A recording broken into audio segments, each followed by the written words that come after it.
And we're live. Here we are. I think I make that face every single week. I know. It's like, hi, here we Hi. are. And we're back. I think somebody was saying that they weren't finding the video component, but we're live now. We are. So, I'm gonna look on Facebook and myself. I just want to say hello. It's Charlotte. Sorry. Charlotte and Jessica, here we are. And Jessica. So Charlotte and Jessica here from Aragon Wine Market in Pensacola, Florida. That's right. It's been a long few weeks not seeing you. We did the wine tastings in the courtyard. We did. We tried. So they went well, and people were practicing safe practices, but right at the last one, we were kind of unsure about whether or not we should continue with them. And then they shut down the bars, and we thought, you know what? Let's just play it safe. You guys really liked the virtual wine tastings, so we're back doing the virtual wine tastings. And I think we're good with that. We're good with that. So. Sorry, I was trying to get my phone to go live as well. Yeah, we're good with the virtual wine tastings. It's most important for everyone to be comfortable, and realistically, we want to make sure everybody's safe and able to get, the things that they want to enjoy at home. But also just, we're going to have to make sure that we take a step back and really evaluate everything. Right. So and selfishly, I love doing the virtual wine tastings. Absolutely. So here we are.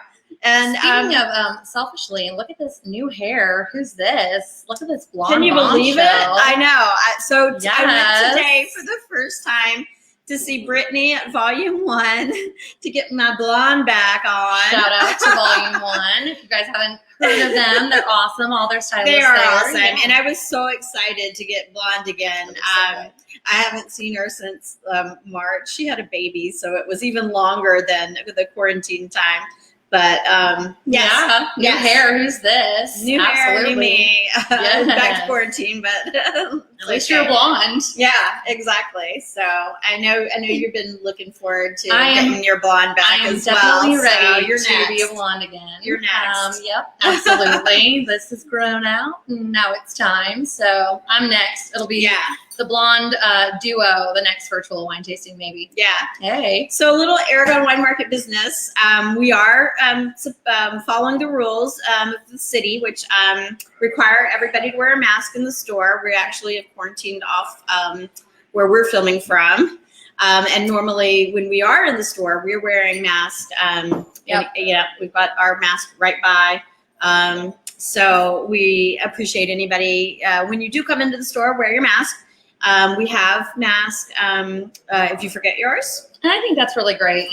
Definitely a note of that. If you forget yours, don't worry about it. We have Come on some. in. We'll give you a disposable one. Absolutely. Or if you can't wear a mask, because there are people that legitimately can't wear a mask, we're happy to serve you curbside. So just call us and say, I'm going to take advantage of your curbside service, and we'll be happy to bring it out to you. So. And it can be as detailed as I would like to pick up a bottle of the Powers Cab, or as general as I've got $20. I like a red. What do you suggest? There are people that will do that. Say, I got $20. Bring me a bottle. Absolutely. So we're happy to do it either way. So. Definitely. So that's that. And also, I always like to remind you that we have curbside signs out front, so you can park there and come in, or we have parking in the back as well. Feel free to park in the back if you can't find parking out front. We're Definitely getting a little growing pains with our neighbors, and so sometimes it's crowded. And so, but we're happy to either rent it out to you curbside or find you in the back. So absolutely. The only other thing I will say is that we are going to continue to do these virtual tastings, and we really appreciate your guys participating with them. So feel free to give us suggestions or ask questions. We love questions because absolutely, especially this week, we decided kind of last minute, let's pick some wines, let's do them. We've got Michael Fix coming in, and he'll tell us about these wines. And we hope in the future we'll have some winemakers like we've done in the past. Definitely. And so those are always super cool. So feel free to ask your questions. And so without further ado, how this works is we've picked 2 wines for this week. The Broadbent Vinho Verde, which is a Portuguese white wine, and which is we're going to start with first. And then we're going to move to the Zenato Valpolicella. Valpolicella, which we hope yeah, we hope you've gotten these wines. If not, just still fun to drink and make fun of us probably. But so, and at the end of this, we'll tell you what wines we're doing for next week, and we'll talk about those. And hopefully you'll get them in time and then join us for next week's wine tasting. So yeah, I get a lot of questions about how it works and people not really understanding, but the whole objective is we're going to tell you what the wines are for next week. That way you have a whole week to come by the shop or call and do it curbside, pick it up, take it home, and from the safety and comfort of your home, be able to open the bottle with, your spouse or your friends. Yeah, they kind of, people kind of make fun. I've seen people like, a virtual wine tasting, what's that? And it really actually has been a lot of fun, and it makes a lot of sense. And we're not the only ones doing it. We're definitely not the only ones doing it. And it's like, you actually get to talk with people who, or see people and listen to people who may not ever come to the town of Pensacola.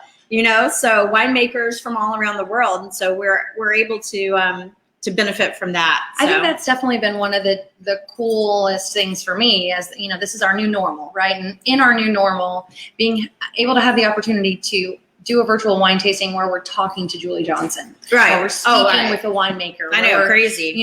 We're having a beautiful conversation with Laurent from Henri Bourgeois, right. And he's talking to Charlotte, and right. It's just wonderful to be able to expand beyond our Pensacola village, and maybe somebody's tuning in from across the country, maybe they're tuning in from across the world. When we have those French winemakers, and that's really been an incredible thing to not only talk about the wine firsthand from the person that's making it and the person that's passionate about the wine business, but also like what foods they would pair with it. What are they serving their family when they? Well, speaking of, we've got some things on deck. We've got some ideas. We've been brainstorming. And I think we are going to have some interesting things coming up with food pairings. And so what we may do in the future is give you a recipe and say, hey, this is going to go perfect with the wine we're pairing tonight. So here, go out and get not only the wine, but get all the food to make and make your dinner. Absolutely. And then we'll talk about it. We're going to have some chefs maybe join us and be able to do that. Or it may be as simple as, you know what? I love this Sauvignon Blanc with a cheese. This is my favorite pairing. So at least go out and get the cheese. So we're going to try and do some more creative stuff. It's amazing what a really good cheese paired with a beautiful wine can do to an experience. Absolutely. So without further ado, we are going to add to our little stream. Mikey from Wineville. How are you? Hopefully everybody can hear me this time. I'm doing well. You can hear me good, I hope. Yay! Yeah, absolutely. I love it. Thank you for having me back. I'm outside in Pensacola, which is a great time to be drinking some Vinho Verde. Yes. Yeah. So the first wine that we're doing is from Broadbent, and I know that you've been selling Broadbent for quite some time, and the way I understand it is that they are an importer who goes around to different regions of the world and finds the best quality and value wines and brings them to the United States. Yeah, well, Michael Broadbent, who is Bartholomew Broadbent's father. Michael Broadbent is one of the kind of famous wine personalities of England, excuse me, for a long, long time, decades really, and really integral in the auction scene, in wine sales, in wine writing. So it's a really wine savvy family. And Bartholomew, who's the proprietor of Broadbent Wines, kind of went and started this business wanting to import these great wines. They've had connections in Portugal for a long time, which is why they bring in ports, Madeiras, and some of these white wines. And then they, over some time, have expanded into going into Austria, into Germany, South Africa and New Zealand, and also into places like Lebanon as well. So they've got a very, very eclectic footprint throughout the world. And yes, they are looking for value-driven wines, but also some of these wines are the premier producers of those particular grapes or regions. So, and for the most part, they're very, very user-friendly as far as the price, as you see with the Vinho Verde. But even some of their great ports and Madeiras are exceedingly affordable for the high quality that they have. So yeah, they're really, really important importer into the United States and important partner with us as well. But secondary to that, these are wine lovers. I think that's really important to remember, that they come from a wine-loving, wine-cherishing family. And so just the same as a wine grower would, or grape grower would, or a family that's been making wine for maybe 3 centuries, these are the same types of people that are passionate about the wines. They don't want to bring in wines that aren't good just to make money. No, it really is a passion project as well. I'm sorry, there's some sirens going on. There's some sirens going on. It's an industry hazard when you're outside with Vinho Verde. You're going to listen to some sirens. Yeah. Makes it more tolerable to drink some with it, you know? Well, I know that one of the things that I was reading, and I liked the quote, and I think it was from Michael, the father, was he compared like having a good meal at a restaurant versus a great meal at a restaurant. And so he was saying, like, if you have a good meal or a good wine, you think, oh, that's, that was good food. But if you have a great meal or a great wine, you think life is great. Yeah, absolutely. That's why we talk about the wine pairings. We were talking about doing a wine pairing virtual dinner. There's a symbiotic relationship between wine and food that is unsurpassed with any other alcoholic beverage, or maybe even any other beverage, I would say, because, great wine, it sort of heightens great food, and great food heightens great wine. So it's really a twofold relationship. And, you should always drink what you like, no matter what. I mean, if you want to drink this or that, fine, great. Yes, you should always do that. But we always want to talk about just the way that these things interact, because it's a physiological thing too. And our sense memory is tied to our greatest memories. So when we talk about what we taste and what we smell, those are the most visceral memories. Like you maybe remember your grandmother's house when she brewed a cup of tea for you, or you think about that, one time you had really good basil for the first time on a pizza, which, you maybe had your first margarita pizza that was actually worth it. And you go, wow, I've never tasted basil like that before. Well, wine's the same way. Some of the best wine memories are some of the memories you have of, it doesn't matter what the wine is. It just, as long as it has that connection, and usually it happens around food, which is why we always want to be around our families and have great food and great wine. Sometimes maybe not as much, but at least that's kind of what we aim for, Well, actually, one of our customers and good friends, Patrick, just said, I'm going to need a lot of wine, and so are we. So we totally get that. I completely agree. Pairing food with wine, there is absolutely something that's symbiotic about, breaking bread and sharing a glass of wine. And photo bomber.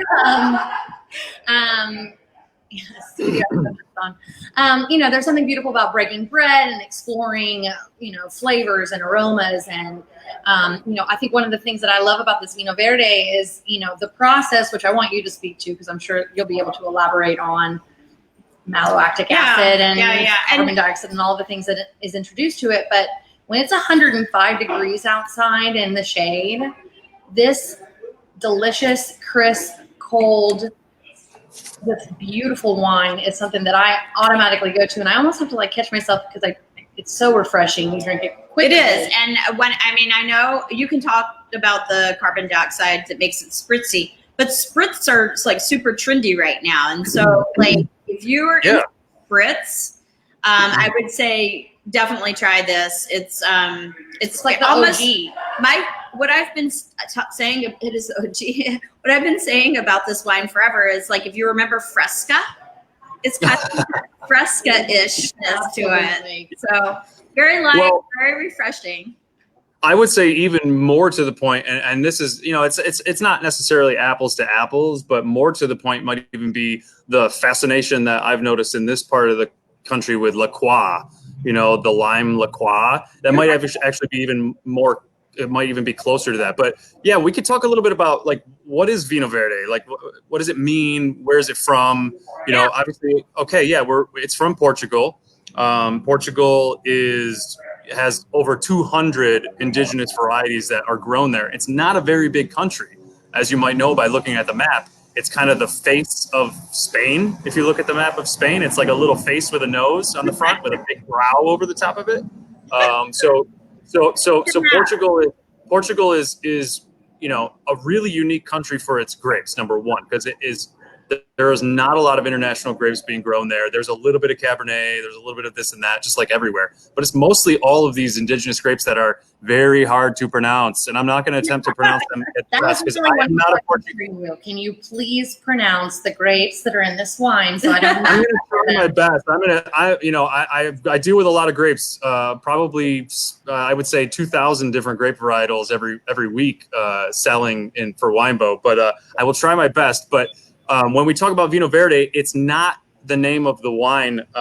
You know, it's not to say this is Vinho Verde, which is X type of wine. This is the region that we're talking about here, which is northwestern Portugal. That's you know, just south of the Spanish border and stretching down to the city of Oporto.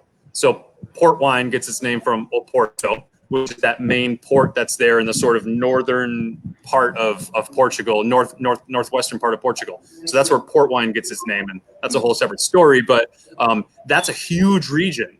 They're growing a lot of different grapes there. I have a little map here. I'm not that technologically savvy. Do you have? So I'm not going to share a screen. But let's see if you can see that green area that's right there. That big green one at the top. That is where Vinho Verde is. So can you see that? Yeah.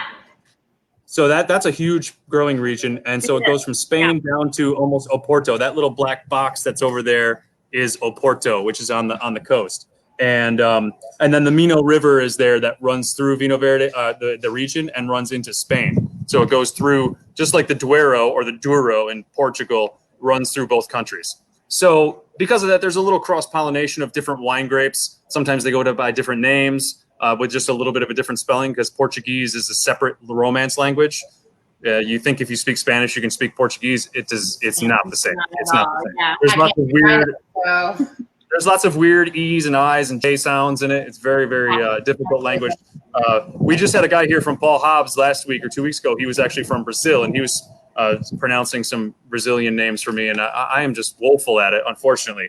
But I'm gonna do my best. So. We talk about this. Let's talk about the wine. Okay, the Vinho Verde is meant to be consumed young. It's a non-vintage wine. So there are some vintage Vinho Verdes coming out. They are much more expensive. So it kind of defeats the purpose of why we love this fun Vinho Verde a little bit. They are out there. Yes.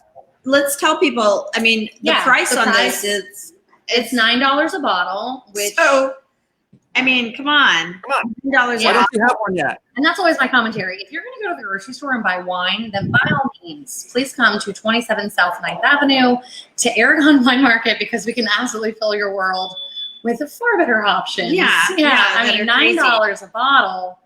And I will say that it's one of our best selling whites, if not the most popular white. So, absolutely. We had a case and a half at the beginning of the week, and then your support has been so wonderful that we have one bottle left. Yeah, so I mean, it's meant to be consumed young. Yeah. I don't think people should be afraid of non-vintage wines. You're not afraid of non-vintage champagne, so why be afraid of a non-vintage red or white wine?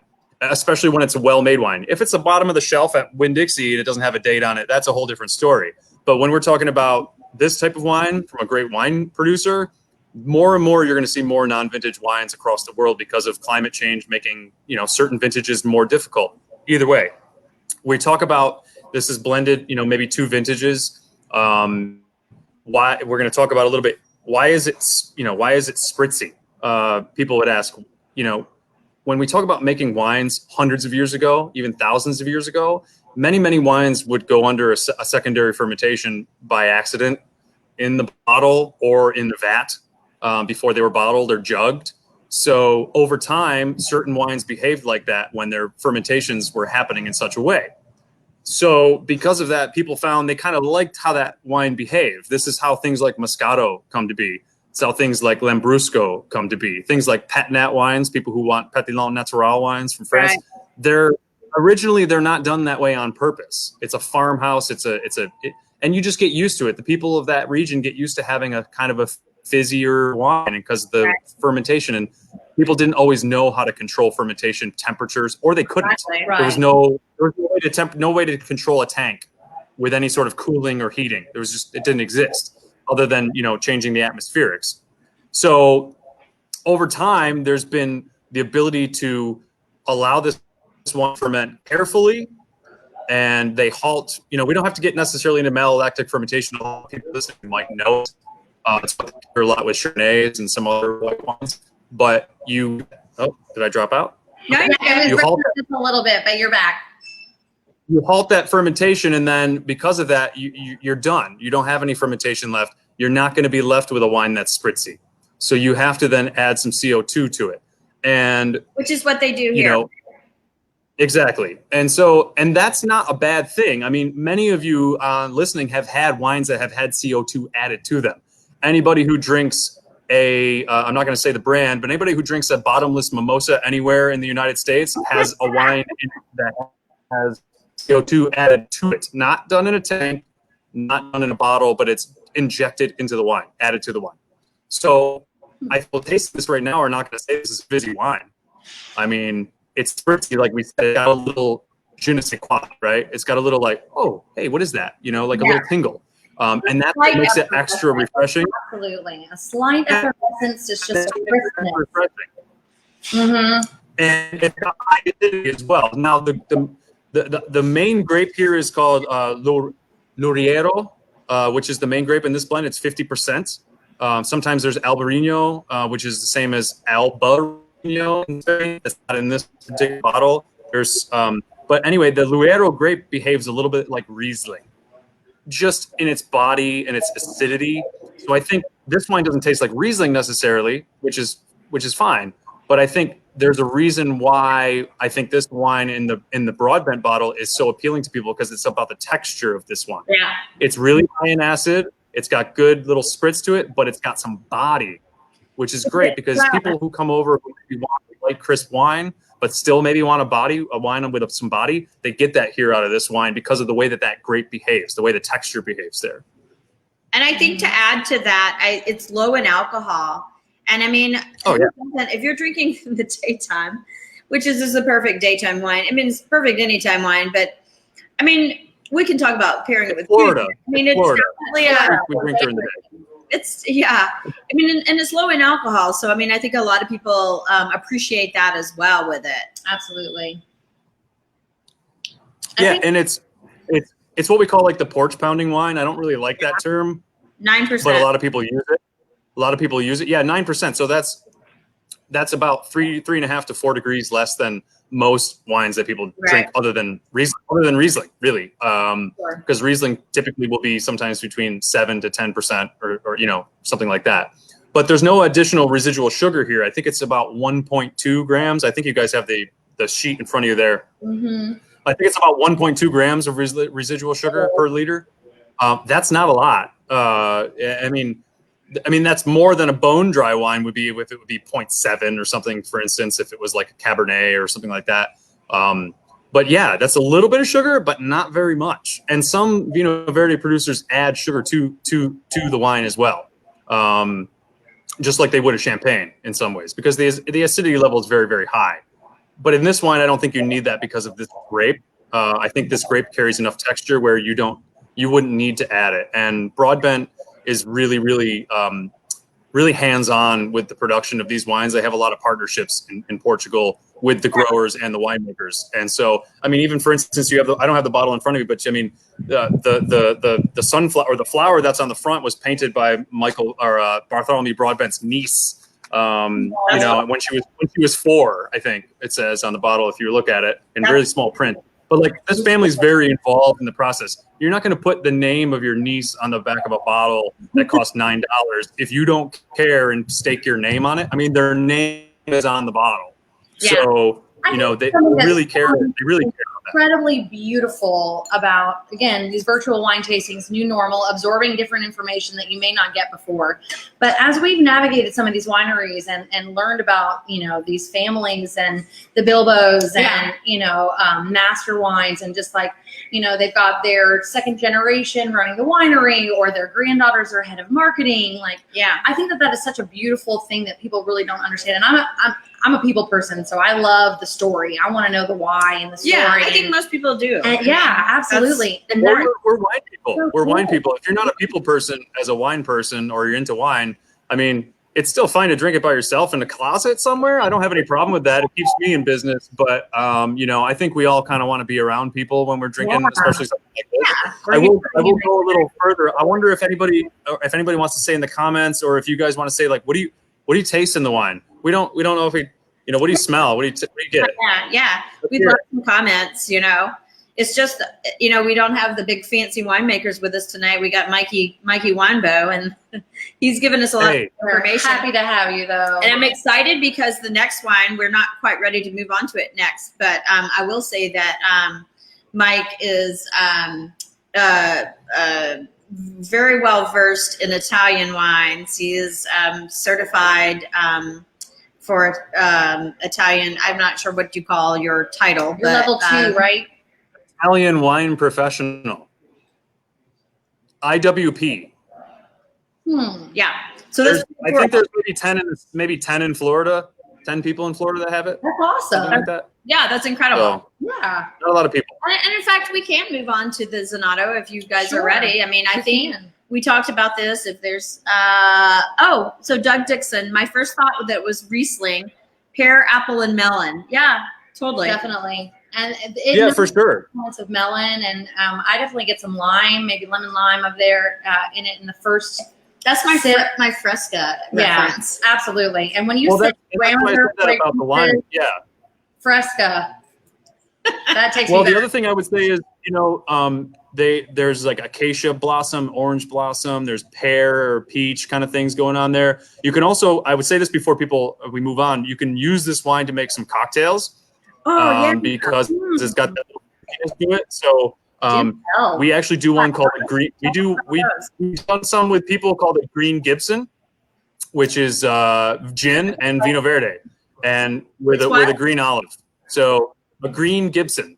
So you do Vinho Verde and gin, and you can find the recipe online. You shake it up just like James Bond, which is it's not always acceptable to shake a martini. We can talk about that another time. But then you garnish it with a green olive, and then you could do a spritz with this. So you could do kind of a fun spritz. You could do a non-spirit mojito. So you could do like mint and some lime with this, and maybe add some club soda if you like it a little fizzier. But you could do a mojito without the extra alcohol. Yeah. So that would be fun. You could also do like a white sangria. I hate to use that term because it's kind of oxymoron, but you could do a white sangria or something with like some Saint Germain and some gin or something. And some fruits and stuff. So this is the cocktail one you can use to make different stuff. My brain. You don't have to, but it would not. What about some kind of like lemon lime version of a French 75? So in lieu of the champagne, perhaps it's similar to the Green Gibson, I guess. So French 75 is my drink. That's the only thing I know how to make. Really? Yeah. That's my favorite cocktail. It's the only I mean, a 75 would be tough, I think. I think the 75 might be a little tough because it usually needs a little more effervescence than this would give it. Whereas the Gibson is really a martini, like a true martini that doesn't have bubbles in it. I mean, yeah, it could work. It could work. Why not? Play around with it. I will experiment and I will let everyone know how good it is. Yeah. I think I would try. that. And it's low in alcohol. You can give it to your kids. Give it to your kids. It's low in alcohol. It's approved. It's a breakfast wine. You need them to go to sleep. Yeah. Yes. Yeah. Okay. All right. So you want to talk about some Valpolicella? Before we move on, the quote that stuck with me for this wine was, "It's a clean refreshment for your chill summer." Yes. Yeah. And guess what? Absolutely. We're having a chill summer. Nobody's going nowhere. So let's all drink our Verde for breakfast. Hang out on your patio with a bag of oysters with the Vinho Verde. I think you're gonna really enjoy it. Get some seafood for sure with it. Oysters and Vinho Verde would be perfect. Absolutely. It's very Portuguese to eat shellfish with Vinho Verde. You'd be very Portuguese if you did that. Yeah, we will. I say let's hop on that train because I would definitely like it. So Zenato, this is like they've been in business 60 years, I think. I know that I can't remember Santiago. What was his name? I can't remember his name. But the father's passed now. But Sergio, thank you. Yes. The winery is still run by Sergio's wife and the children. Yes. So it's again another family-run business, which we love to see. Absolutely. And I mean, the area. I know you'll tell us about this, but the Lugana is the white that is grown there, correct? Or that's made. Lugana. There's a Lugana. Lugana's the area, Lugana, and the grape is Trebbiano de Lugana. Yes, Trebbiano de Lugana is actually what made Zenato famous. I think a lot of people because they hadn't had that wine before. A little. Which is identically similar to Verdicchio from the Marche region of southern Italy, but they wouldn't want you to know that probably in the Veneto. They would say it's their own, but it's identically genetically similar to Verdicchio. But the soil is different. The environment's totally different. So it's a different behaving grape. So, but go on. Yes, your introduction. Yes, and so yes, that's it. That's a wonderful. It's a 60-year-old brand company. The Valpolicella is the one that we're featuring. They make a lot of wonderful wines. The family does. Lugana, the white Lugana, is my favorite, just because I like white and it's very interesting and it's very minerally and yet floral and it's got a lot going on. The Valpolicella is probably my favorite red. We also sell, a bunch of. I love the Zenato wines. The Pinot Grigio. Pinot Grigio is excellent, and you guys have done the Pinot Grigio before. Yeah, and you guys have one of the more famous Amarones they've ever produced in the cave right now. It's a 99-point Amarone that has been called one of the best Amarones ever produced. So and we got it. Might be good to try it if somebody wants to come in and buy a good a bottle for a holiday or for a gift for somebody for a retirement or whatever, or just because you're in quarantine, just can't do anything else, right? Yeah. So one of the things that I think is important is that this is DOC, and so there's different designations. And you being the Italian wine expert, I wonder if you could tell us a little bit about the different designations of wines. And really what that label means, because I know that means it means certified. It's certified. It's kind of certified. Yeah, well, some countries don't have a lot. Italy has several. So, you have IGT wines. You see an IGT on a bottle, like Super Tuscan. You could buy a Super Tuscan wine. It could cost you $175 or $300 or $500. That's going to be IGT because of which grapes are grown in it, because it doesn't fall within other regulations. IGT is usually a lower rung as far as regulation is concerned. We're drinking a DOC wine, which is the second highest regulatory designation for an Italian wine. So as you move up in it, you have more requirements for what grapes can go into it, how long it's aged for, what additional grapes can go in, does it need to be estate bottled, et cetera, et cetera. There's different levels. Now, DOC, you'll see DOC on lots of different bottles. You'll see DOC on lots of bottles of Prosecco, DOC on Chiantis, depending on where they're from. So if you're drinking Italian wine, you're probably drinking a lot of DOC wines. If you're drinking a lot of really, nice bottles, you're probably drinking a lot of DOCG wines, which is the highest distinction. Denominazione di origine controllata is DOC, and then controlla garantita. So it's highest level and it's guaranteed. That means they have to literally going there, making sure that the fruit is estate grown, making sure that the barrels are aged for a certain amount of time. This is wine.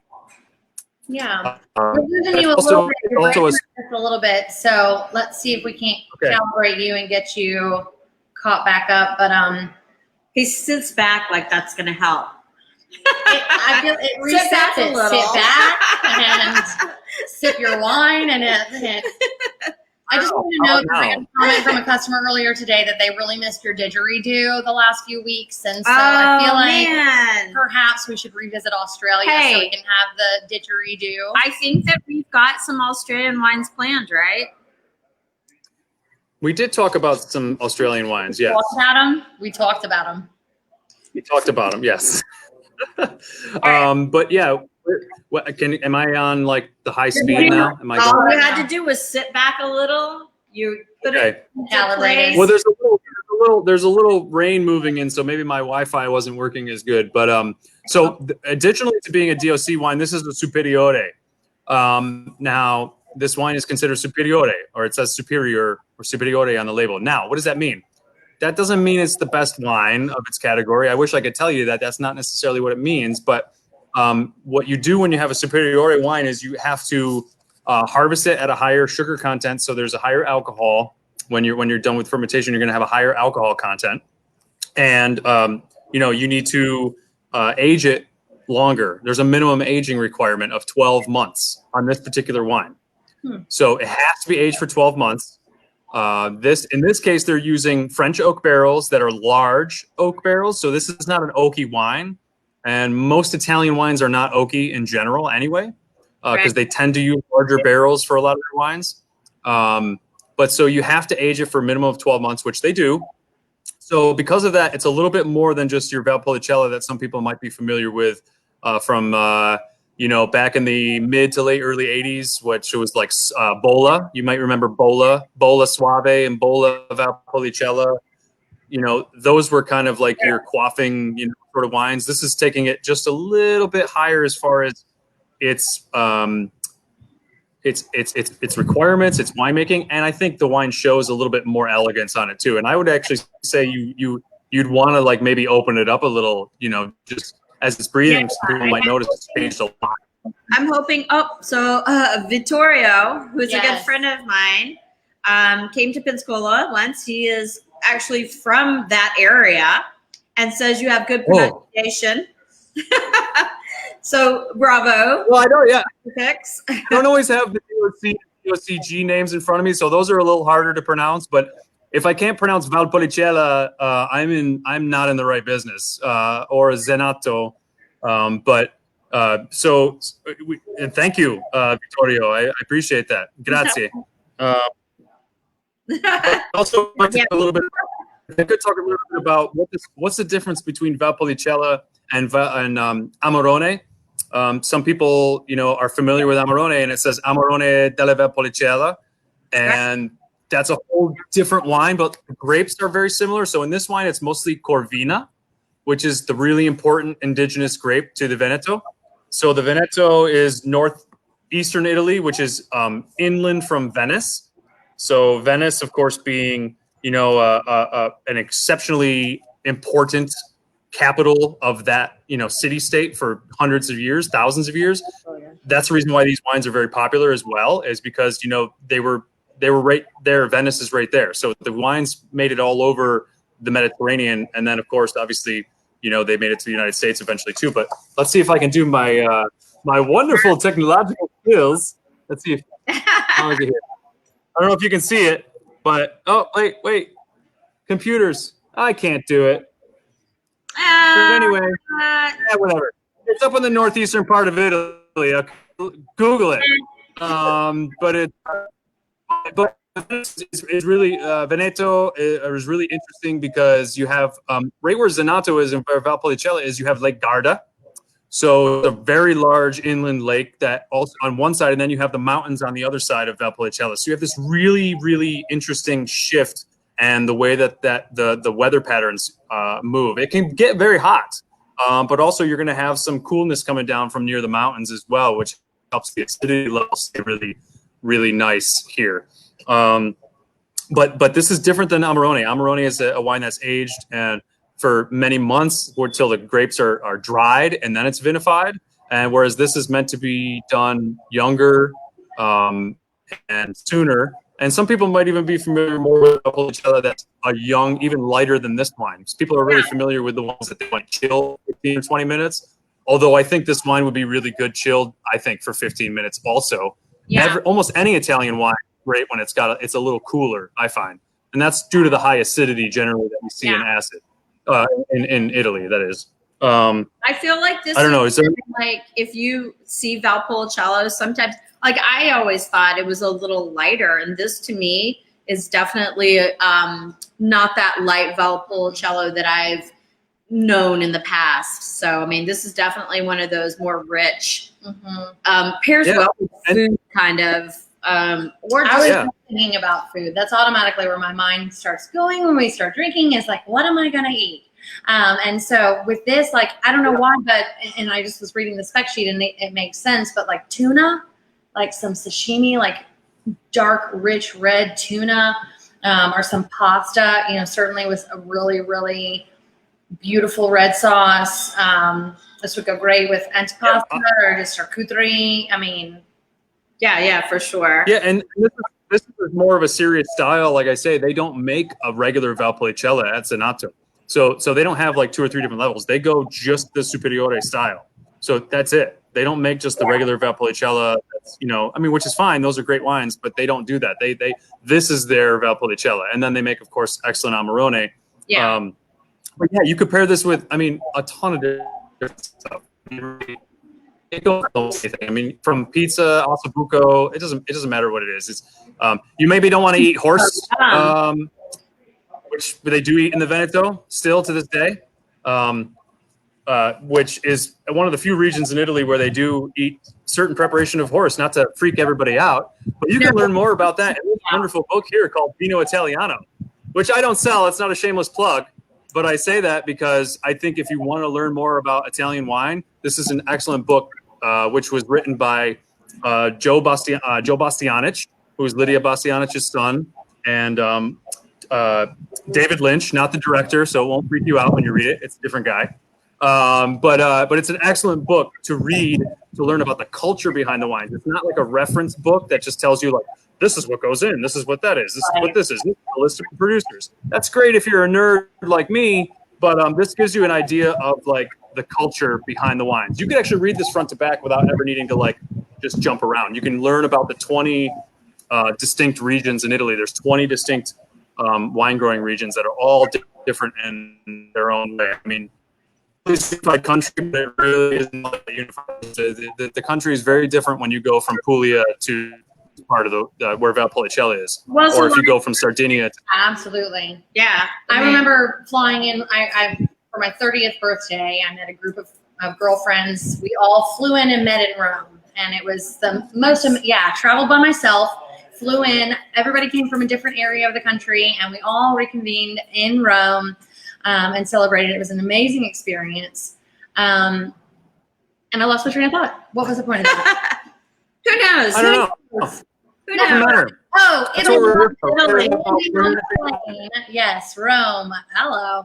Landing on the plane and taking, the little bus in from very country, just beautiful rural area that was outside of Rome. And then all of a sudden you round a corner and it's like, whoa, that's the Colosseum. And it was just like astounding to go from that, that change in, and obviously we have that here, as well, farmland to, it is, Pensacola, but it's not exactly the same when you turn around. It's like, there's the Colosseum. And Rome is magical. I was there in October, November. My friend, she got a free trip there, and I got to be her +1. So it was awesome. I mean, I've loved Rome. I mean, it was beautiful and everything. There's nothing to not love about Rome or Italy in general. Vittoria. I would say go to some other areas, and Vittoria would probably say the same thing. Go to some other areas of Italy where, especially when we can kind of travel, where the tourists, because you get really boxed in when you go to Rome or you go to Florence, or Naples, I guess, to a certain degree. But I mean, if you went to like Verona, for instance, in the off season, I think in parts of in parts of the Veneto, you probably have more Roman ruins than any other place outside of Rome, I believe. So, and also it's where Shakespeare placed Romeo and Juliet. We're just about quoting.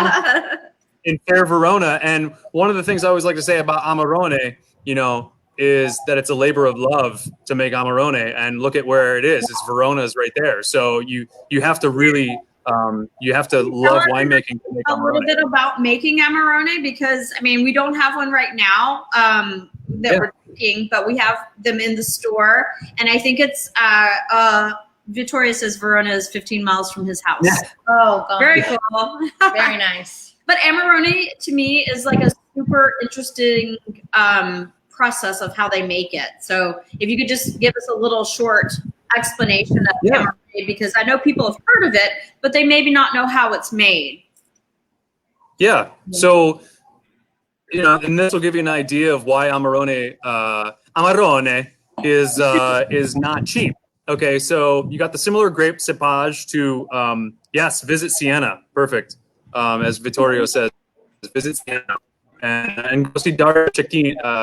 Dario is a butcher shop in anyway. So Amarone is similar cepage or grape selection: Corvina, which is in this wine, Rondinella, and Molinara, and also Corvinone, depending. And so got a few grapes. You harvest the grapes, and then you take them and you lay them on a kind of a temperature-controlled place on straw mats and let them dry, or even almost raisinate, really, for a few months. And what does that do? You know, obviously it reduces the water content of the grapes that are there and creates a more concentrated, of course, to have less volume of liquid to the grape. So, and less volume in general. So you have less grapes to use. You're taking those several months out of your time to age them, and you're probably going to have to throw some of them away. Right. Harvest generally vary year to year on how much you get. And then because you have a different physiological grape, your fermentation is going to take much longer. You have to really control the temperature. It's going to take at least 60 days to ferment the wine to completion, which is just an exceptional amount of time. I think it's 45 to 60 days usually, I think it takes, if I remember correctly. And then you have to age it. There's aging requirements on top of that. I think Amarone Valpolicella, I want to say, might be 3 years from now. I have to go check because the regulates a lot, as you might imagine. Victoria probably. They do like to skirt their own laws sometimes, and then they have to change them. But it happens, you know. Hey, what are you gonna do? Or hey, forget about it if you're gonna watch good films. But I mean, so then you have to age it in oak from there on out, and because you have that difference in the structure of the grapes, the glycerin level of the wine has changed. So your wine is gonna feel. People think Amarone is kind of sweet. It's not, but it feels thicker because it has that different glycerin level. Yeah. To because the way liquid that's in the we're losing. So the alcohol. Okay, let me step back. Literally, it automatically fixes itself as soon as you sit back, stand back. I know it's weird. I don't even know what that's all about, but it does.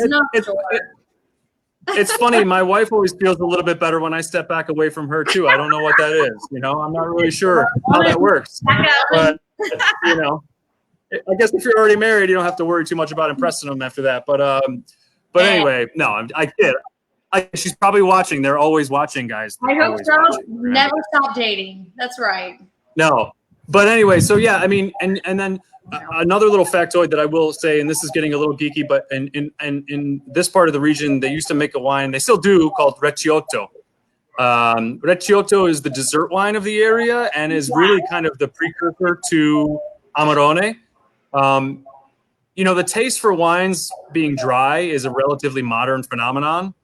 And that might be due to a large variety of things, and also due to the way that fermentations happen or don't happen. So some wines might have been sweeter than other times because, you know, you couldn't keep it fermenting for whatever reation or what happened. So Recioto is a wine that it's still produced in this area. It's a dessert wine. It's a red dessert wine. It's not fortified like port or Madeira or, certain other dessert wines would be, but it's an absolutely phenomenal dessert wine, which gives you a glimpse into the history of this region from like 1,000 years ago, when this was the wine that they made. Does the Zanato make one of those?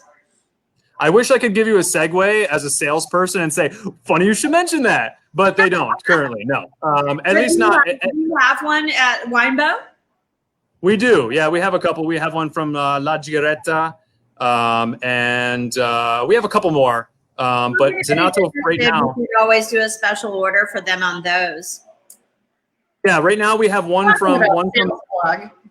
We have two from that area. One from La Giretta, which is a fantastic Amarone producer, and then we have one from Secondo Marco, which is another really, actually a classic producer of Veneto wines that does a Recioto as well. But it's just, there's not a lot of them imported into the United States. No, I don't think I've ever had one in the store in 12 years. So yeah.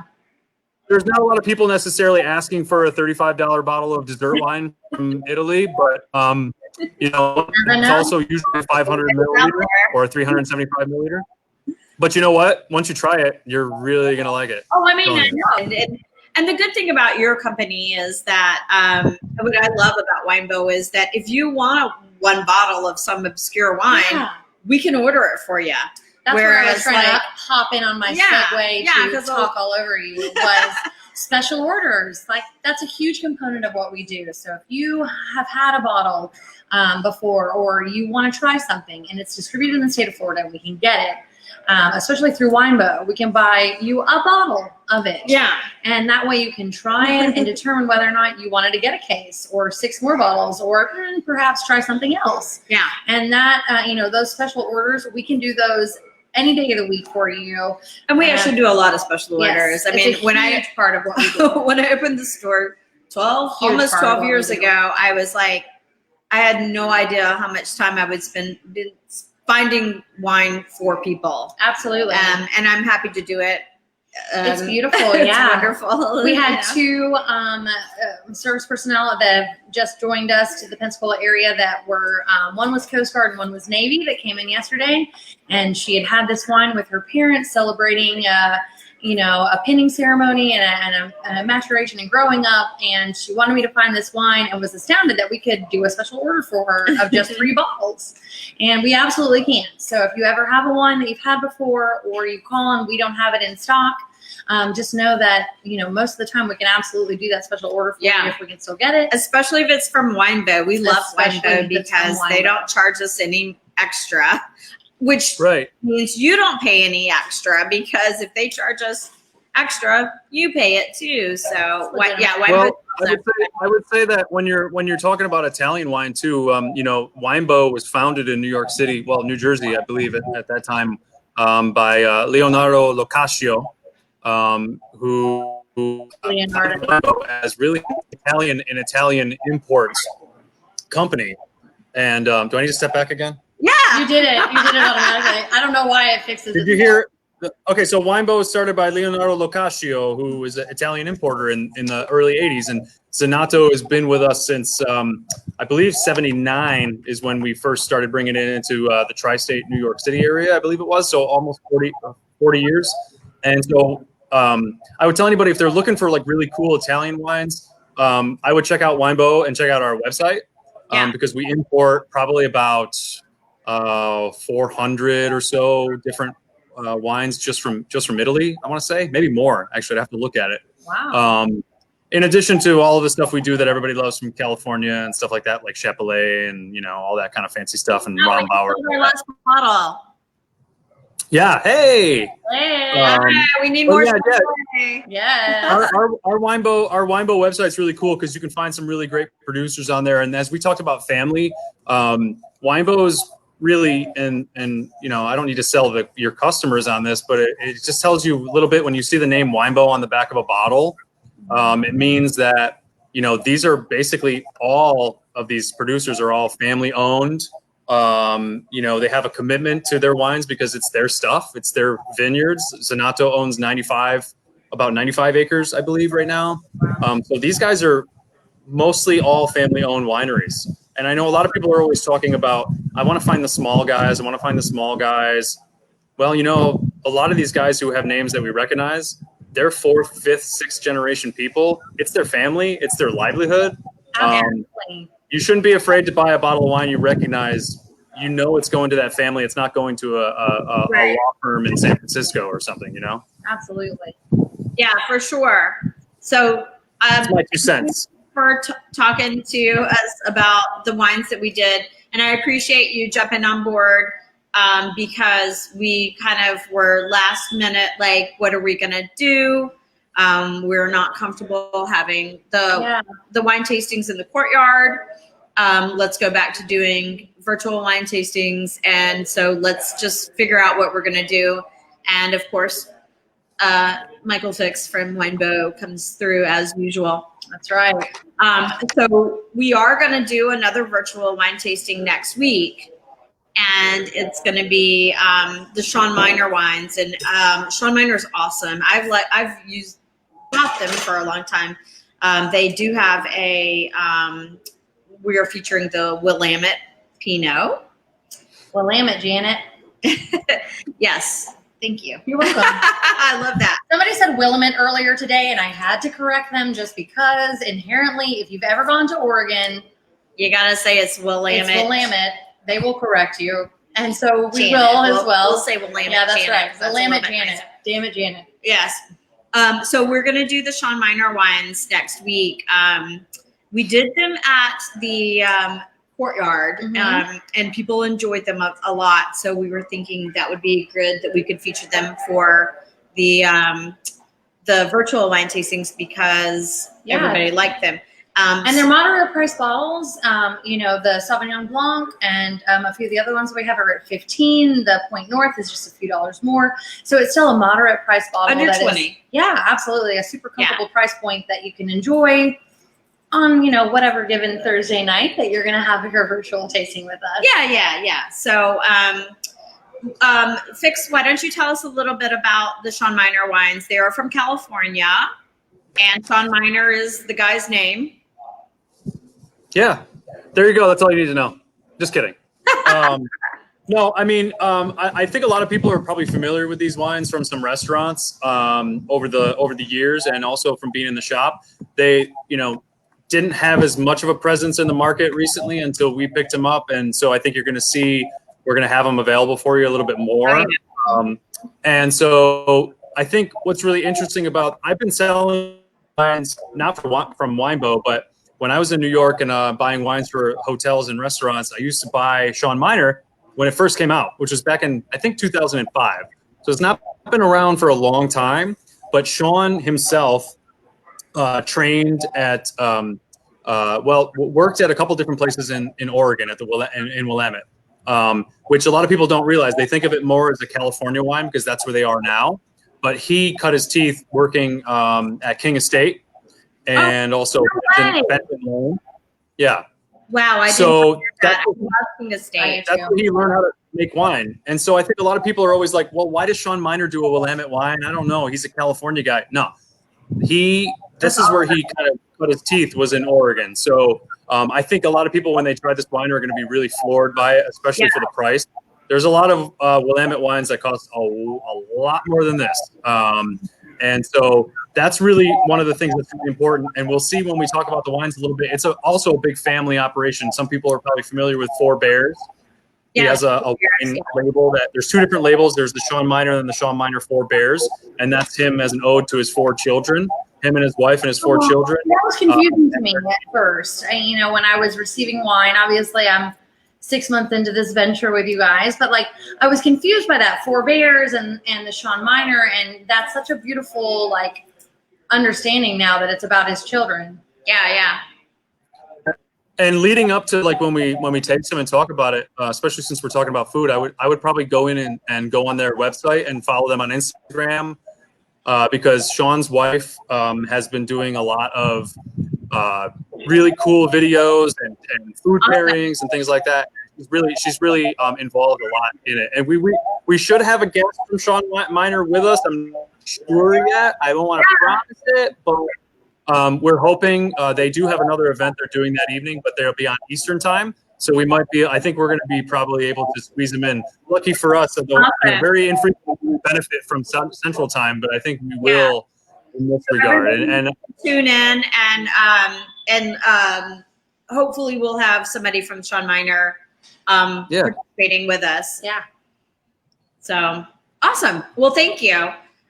We're going to say goodbye to you. Thank you for your, aw. It's always a pleasure, Vix. We'll probably see you in the courtyard in a bit. I'm pretending to do a freeze like it's like, but you didn't freeze me yet. We'll let you go, huh? Remove from stream. Bye. Okay. Okay, here we are.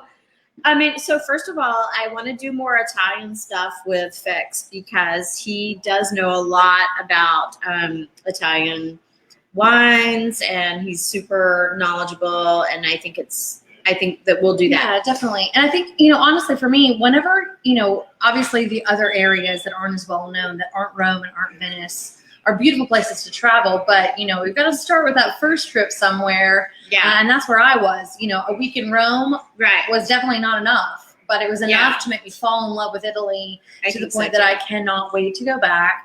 To learn that the wines coming out of these beautiful vats and drums and, stainless steel, whatever, that weren't in a bottle with a label on them were like the best wines ever. It's so crazy. Yeah, it's always the best. So it's exciting. I'm excited too. I'm excited too.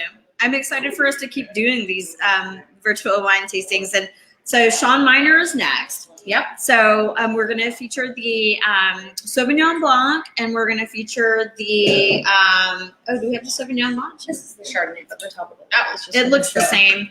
That's the Chardonnay, but so it looks like this. So we're going to do the Sauvignon Blanc, and we're going to do the Willamette Pinot next week. So come in if you want, or go wherever they have the wines, and go ahead and get your wines. And we will talk here. Yeah, and Jess is here. So, and so get your wines, and we'll plan on doing that next week. Doug, we're happy to give you an excuse to drink a whole bottle of wine in 1 hour. We're right there with doing you. 2. So we're doing 2. So we are indeed. Yeah. So anyway, so what else is coming up? 4th of July. We are closed on Saturday. Sorry, but I think that's amazing. Like, is anybody doing anything for 4th of July? I'm gonna hang out with my bestie and Destin and our kiddos, and we're gonna swim and bake cookies and probably do some craft projects. Oh, that'll be fun. And drink some wine. That'll be fun. Yes, of course you'll be drinking wine, but well, and I'm probably going to. I was gonna walk down and watch the. Creeper. Pretend you didn't see that. The magic of television is gone. I know. Sorry about that, y'all. Well, please stay tuned with us. Make sure you follow us on Instagram or follow us on Facebook. And we also are, these videos are now on YouTube. So if you thanks, Josh. If you don't have the wines and you're like, dang, I want to drink my wines and listen and learn, you can always go to YouTube and And I'll make that suggestion as well. If it's been a wine that we've tried before in a virtual wine tasting, I always know, whenever somebody's checking out, hey, we did this a few weeks ago, you can go to our Facebook page or our YouTube page and look at the video. If anything, it's some interesting insight, and maybe you'll get a laugh either at us or the information. Usually at us. Probably at us. But that's all right. We're not 2 bottles of wine tonight. Hashtag on a Thursday. Thank God it was the Vinho Verde. It was only 9%. So good. All right. We'll see you next guys. week. Bye.